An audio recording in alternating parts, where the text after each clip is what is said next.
Assalamualaikum warahmatullahi wabarakatuh. Salam sejahtera. Saudara, saya akan memaparkan beberapa konsep dasar tentang hak asasi manusia.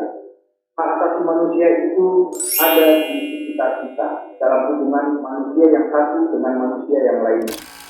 Sumber hukum hak asasi manusia itu bisa dilihat dalam level nasional ataupun internasional. Dalam level nasional ada Undang-Undang Dasar 1945 yang mengatur tentang persoalan hak asasi manusia pada pasal 280A sampai D. Lalu ada Undang-Undang Nomor 39 tahun 1999 tentang hak asasi manusia. Ada juga Undang-Undang Nomor 26 tahun 2000 tentang pengadilan HAM dan perangkat-perangkat atau produk-produk hukum nasional lainnya yang mengatur tentang hak asasi manusia. Lalu pada level internasional, kita bisa lihat sumber hukum utama HAM adalah Universal Declaration of Human Rights 1948 atau Deklarasi Universal Hak Asasi Manusia. Sekalipun deklarasi ini tidak berlaku mengikat atau non-binding binding, tetapi deklarasi UBHR atau UHAM menjadi patokan, referensi atau acuan bagi perjanjian-perjanjian internasional lain di bidang HAM. Lalu bagaimana konsep hak asasi manusia menurut Undang-Undang Nomor 39 tahun 1999 tentang HAM? Kita bisa lihat di dalam pasal 1 angka 1 Undang-Undang HAM, di mana dinyatakan bahwa hak asasi manusia adalah seperangkat hak yang melekat pada hakikat dan keberadaan manusia sebagai makhluk Tuhan yang Maha Esa dan merupakan anugerahnya yang wajib dihormati, dijunjung tinggi, dan dilindungi oleh negara, hukum, dan pemerintah, dan setiap orang demi kehormatan serta perlindungan harkat dan martabat manusia. Jadi saudara sekalian, hak asasi manusia itu ada pada diri manusia, sifatnya melekat atau inherent. Yang memberikan hak asasi itu bukan negara, bukan pemerintah, tapi langsung dari Tuhan. Negara hanya menjamin terlaksananya perlindungan hak asasi manusia. Nah, sekarang bagaimana ruang lingkup dari hak asasi manusia? Kita bisa lihat pengaturan pasal 28 huruf A sampai D Undang-Undang Dasar 1945 yang antara lain menyebutkan adanya hak untuk hidup, hak untuk melakukan perkawinan, anak atas perlindungan dari kekerasan dan diskriminasi, hak untuk memperoleh pendidikan dan mendapatkan ilmu, hak untuk memajukan diri, hak perlakuan yang sama di depan hukum, hak untuk bekerja dan mendapat perlakuan yang layak, hak untuk memperoleh kesempatan yang sama dalam pemerintahan, hak atas status kewarganegaraan, hak untuk beragama dan beribadah, serta masih banyak ruang lingkup HAM lainnya yang Anda bisa lihat dalam pasal 28 A sampai dengan D tadi.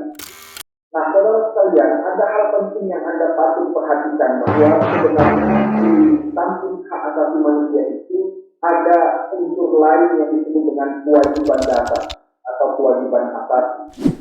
Menurut pasal 1 angka 2 Undang-Undang HAM bahwa kewajiban dasar manusia adalah seperangkat kewajiban yang apabila tidak dilaksanakan tidak dapat memungkinkan terlaksananya dan tegaknya hak asasi manusia. Kewajiban dengan hak asasi itu merupakan dua hal yang sulit dipisahkan karena kedua unsur ini saling berhubungan dan sangat menentukan pencapaiannya satu sama lain.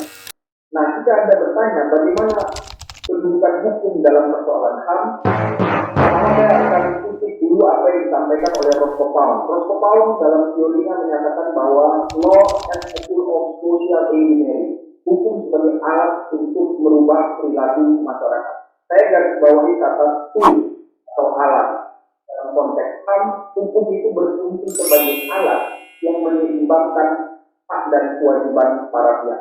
Jika Anda mengabaikan hak orang lain atau bahkan melanggar hak orang lain, secara pidana Anda bisa dituntut atau secara perdata Anda bisa digugat.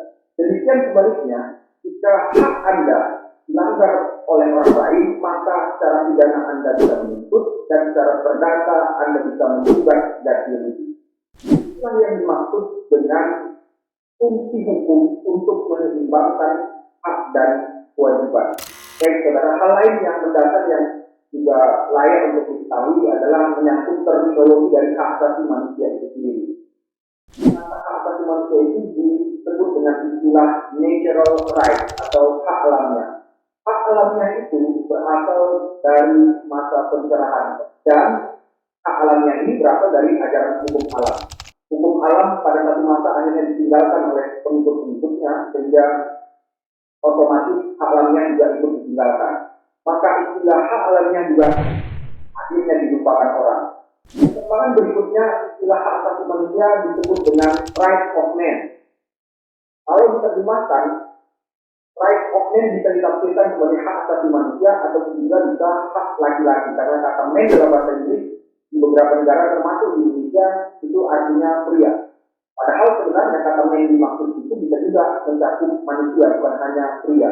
Sehingga ada kekeliruan dalam menginterpretasikan man di situ dan ditafsirkan bahwa kata man itu bersifat diskriminatif, seakan-akan yang punya hak asasi itu hanya pria, padahal yang dimaksud adalah man dalam konteks manusia. Dan istilah ini juga ditinggalkan hingga akhirnya berdasarkan inisiatif dari Eleanor Roosevelt digunakanlah istilah human rights yang dianut hingga saat ini, dan kata human rights atau istilah human rights itu juga dipakai dalam perangkat utama atau produk utama hukum HAM internasional, yaitu Universal Declaration of Human Rights. Kita bicara tentang perjanjian internasional atau perangkat internasional tentang hak asasi manusia, ada banyak perjanjian internasional di bidang HAM.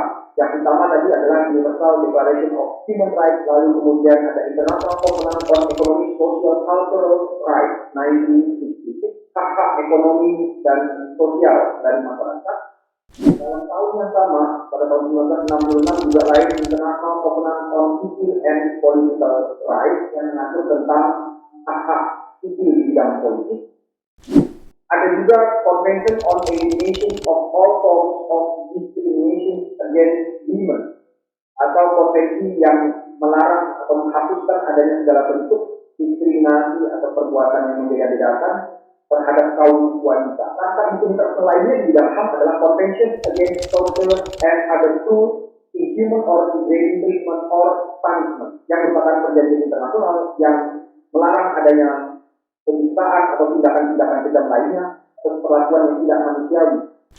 Kita lihat Convention on the Rights of the Child, yaitu perjanjian internasional yang mengatur menetapkan hak anak yang harus dilindungi, itu dilahirkan pada tahun 1989. Ada juga International Convention on the Protection of the Rights of All Migrant Workers and Members of their Families. Perjanjian internasional ini memberikan perlindungan hak bagi semua pekerja migran dan juga keluarganya. Pekerja migran itu adalah orang-orang yang bekerja di luar negaranya. Instrumen lainnya adalah International Convention for the Protection of All Persons from Enforced Disappearance, mengatur tentang perlindungan terhadap semua orang dari tindakan-tindakan penghilangan secara paksa, lahir pada tahun 2006. Dan ada juga Convention on the Rights of Persons with Disabilities yang dibuat tahun 2006 yang mengatur tentang perlindungan hak bagi orang-orang yang disabilitas. Selain konvensi itu juga terdapat protokol-protokol yang bisa dilihat, seperti misalnya Optional Protocol to the Convention on the Rights of the Child on the Sale of Children, Child Prostitution, and Child Pornography. Nah, saudara, ada istilah International Bill of Rights. Apa itu International Bill of Rights? The International Bill of Rights itu terdiri dari pertama Universal Declaration of Human Rights 1948, International Covenant on Economic, Social, and Cultural Rights yang juga sudah diratifikasi atau artinya sudah menjadi bagian dari hukum nasional dengan Undang-Undang Nomor 11 Tahun 2005, dan terakhir ada International Covenant on Civil and Political Rights. Ketiga instrumen tadi menjadi rangkaian perjanjian internasional yang disebut dengan istilah International Bill of Rights. Nah, kemudian dari mana sejarah HAM itu? Sejarah HAM sebenarnya bermula dari